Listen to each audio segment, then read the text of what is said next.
Obrigado, Luffy. Uma boa noite a todos. Graça e paz de Cristo Jesus. Estou muito feliz de voltar a essa igreja tão querida e reencontrar amigos tão queridos. Quero dizer da minha alegria de poder reencontrar o pastor Silas, a Vanja, um casal que a gente tem amado e caminhado com eles há tanto tempo. É uma alegria enorme estar aqui com vocês, celebrando mais uma vez a palavra de Deus, que é a única coisa que nos traz hoje aqui. É porque ela pode, como a espada que ela é, cortar todo mundo, desde o pregador àqueles que estão ouvindo. Não tem como manusear a palavra e não ser ferido por ela. E eu queria orar para que o Senhor nos conduza nessa hora. Mas não sem antes ler a palavra, não sem antes ler o trecho que nós vamos nos debruçar nesta noite, que é em Tiago, capítulo de número 1.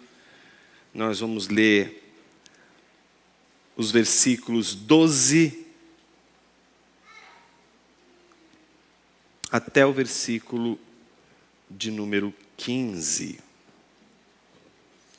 Diz assim a palavra de Deus: Bem-aventurado é aquele que suporta com perseverança a provação, porque depois de ter sido aprovado, receberá a coroa da vida a qual o Senhor prometeu aos que o amam.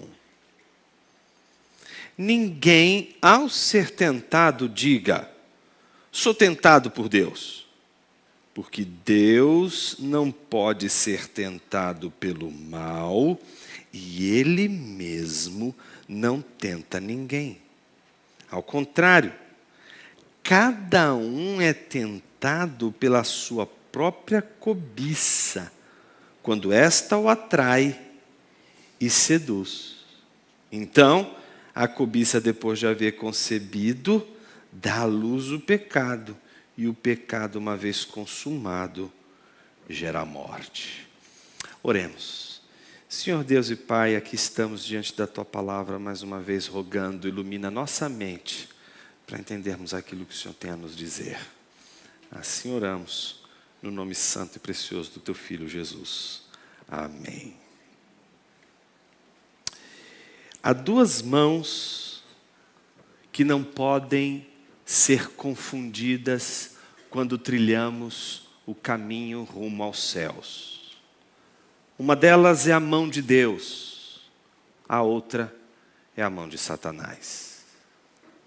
Não existe uma terceira via.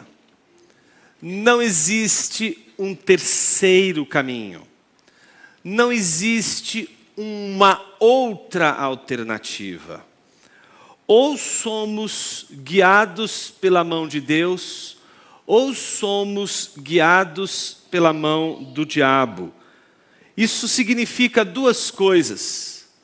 Não tem como obedecermos ao mesmo tempo a Deus e ao diabo, assim como não tem como ser possível desobedecermos ao mesmo tempo a Deus e ao diabo. O texto que nós acabamos de ler fala de provação e tentação.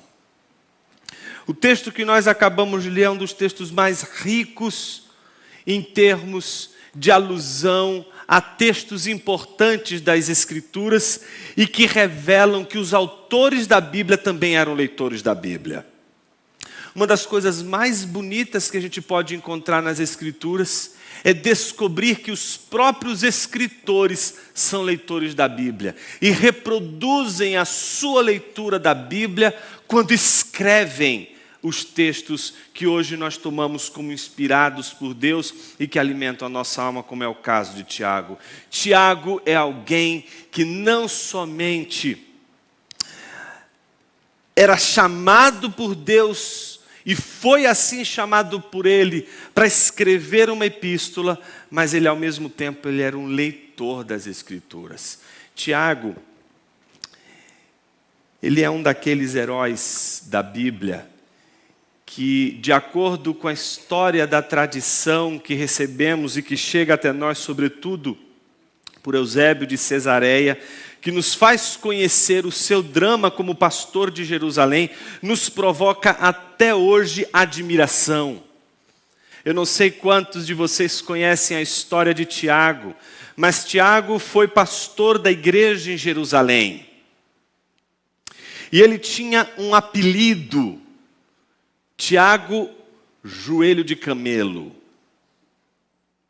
Alguns não conseguem entender, obviamente, por que ele era chamado de joelho de camelo, até entenderem que ele era assim chamado porque de tanto dobrar os seus joelhos e orar tanto pelos seus como por aqueles que não eram seus, os seus joelhos ficaram deformados como os joelhos de um camelo. Era chamado joelho de camelo porque era um homem de oração, porque era um homem que orava por si e orava pelos outros, e orava sobretudo por sua igreja.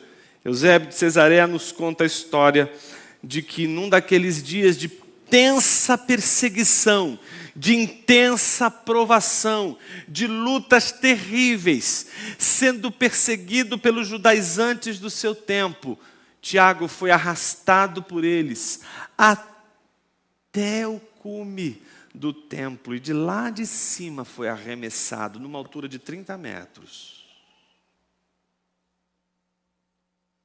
Quando ele cai ao chão, Eusébio de Cesareia diz que ele se levanta devagar.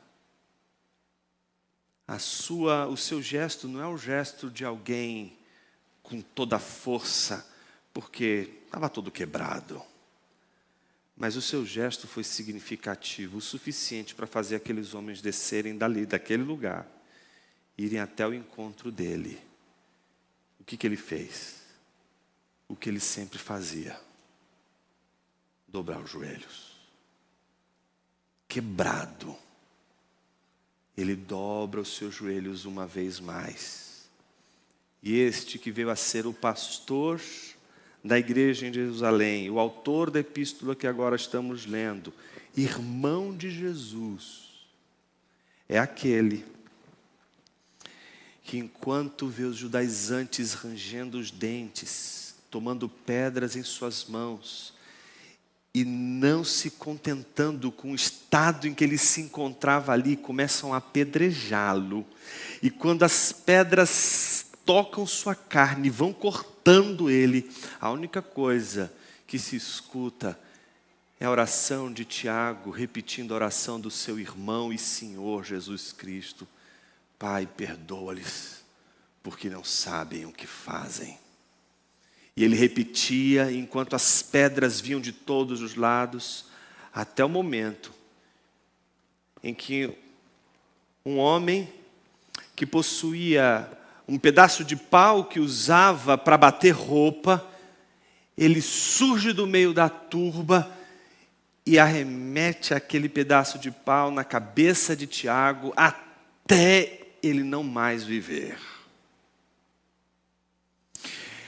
A história de Tiago é a história de alguém que deixa um dos legados mais importantes daqueles que permanecem até o fim, fiéis ao Senhor, não importa a provação, não importa a tentação. Tiago estava preparado para aquele grande dia. Tiago estava preparado para as dores e os sofrimentos que ele haveria de passar por causa da sua fidelidade ao seu Senhor. A pergunta que vos faço nessa hora é uma só: você está preparado para o maior e mais temível de todos os sofrimentos de sua vida? Quantos seus joelhos têm se dobrado e se curvado, se preparando para o grande dia?